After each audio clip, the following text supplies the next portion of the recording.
About 10 years ago, Mercedes took its very dull, very boring, very sober C-Class, very good C-Class, but all of those other things too, and dropped a whopping great V8 into it, thereby creating the C63. This is the W205, the second generation of the C63. It's been with us for just on 4 years now, so it was time for a facelift. And as facelifts go, it's fairly subtle. This is the Panamericana grille from the wild AMG GT, with the old grille heading south to the C43. The headlights are what Mercedes call intelligent multi-beam LED, and they work a treat. This very tasty set of forged 19-inch alloys are wrapped in sticky Michelins, and I reckon they look pretty good. Behind them is a set of 390mm front brake discs. Mercedes cheekily call these composite, but the inner ring is aluminium and the outer is steel. Out the back you'll see very subtle changes, an AMG performance exhaust, but an otherwise clean rump. Under the bonnet is Mercedes' always brilliant 4-litre twin-turbo V8 shared with a whole bunch of fast cars. Now, in this one, it's got 375 kilowatts and 700 newton metres of torque. Not a kilowatt more, not a newton metre more, didn't need it. It's plenty of power. What has changed is the gearbox. It's now a 9-speed multi-clutch transmission.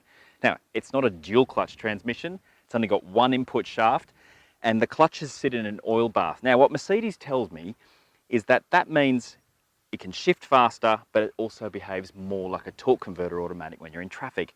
And I've got to say, if you're not thinking about it, it does feel just like a normal automatic, but with really fast shifts.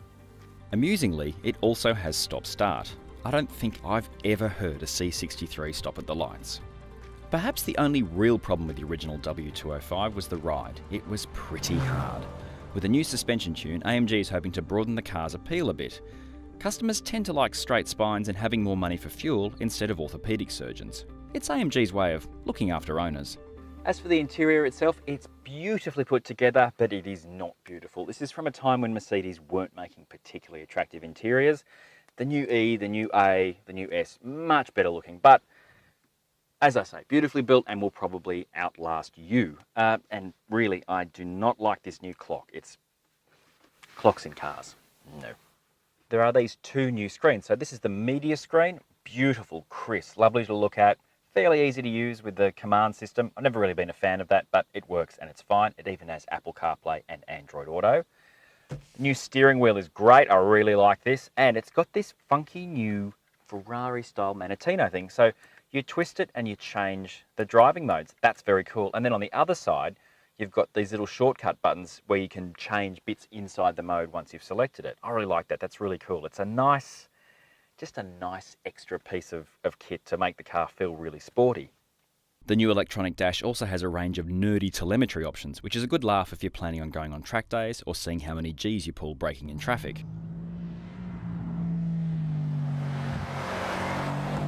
So one of the key things about this car is that it's comfortable. You get in, anyone can drive it. My mum could drive it. My wife will love this car actually. It's got a V8. She's a sucker for V8s, but she'll get in and it won't feel at all intimidating. And that's, you know, that's something a lot of cars do, but it's not something that AMG's always done. So that's what I really like, just to get going. And comfort mode, while this car's always going to be noisy, comfort mode is really nice. It's very compliant. The suspension isn't too firm. It's not pillowy. It's not like it's running on air suspension, but it's not too firm. And of course the engine goes straight up to 9th gear and it does all that, so it's just a normal car. But start twisting the knob a little bit, the car wakes up, the suspension firms up, the steering gets a little bit more feel through it, and the throttle map is just a bit more, it's a bit more grrr is what it is. And this transmission, it's really good. I really like it. It feels like a torque converter auto when you're just pottering around, but when you really get stuck in, and it's something you're going to do a lot in this car because it's absolutely worth it for the theatrics. When you get stuck in, the shifts are really fast, but not jolting. They don't push you around. They don't interrupt the car's flow of power while you're mid-corner. And that's pretty good considering that it is not a twin clutch or not a torque converter. But it still stays smooth even when you're really, really on it. I like that. That's cool. What don't I like? It's pretty thirsty. I mean, yeah, it's got a lot of power and all that, but it really does drink a lot, even when you're out on the highway, which I was a little bit surprised at, actually. It does have stop-start in town, and of course, when we're doing these drives, we're doing a specific kind of driving, which does mean we'll use a bit more than normal. But yesterday on the drive out here, we were being held up by traffic. It was wet, we weren't mucking around, and it did still use quite a bit of fuel. Apart from that, I mean, it's a difficult car to fault. I mean, I'm not a huge fan of the interior, but that's very subjective. I think it looks great. I think it sounds great. It really does sound great. The theatrics of the exhaust, they're just wonderful. They're maybe not so wonderful when someone's driving one of these around your suburb at 3 o'clock in the morning, popping and banging and roaring, but that's what really sets this car apart, particularly from either Audi or RSs or BMW M cars. It's just got so much character, both in the way it drives, because it's quite happy to squirm around and carry on and make you feel like you're a bit heroic, and in the way the engine is so vocal. It's really quite childish, but it's wonderful. Yeah, this is a pretty good car.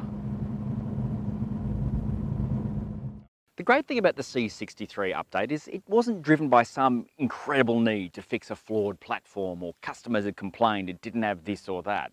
It was great out of the box, and this is just a bit greater. There's no more power, there's no more torque, there's only a few tweaks to the chassis. It hardly looks any different, but it's fast. It can be loud and obnoxious if you want it to be, but can also be quiet, composed, and very easy to live with. I reckon it's pretty close to the perfect muscle sedan.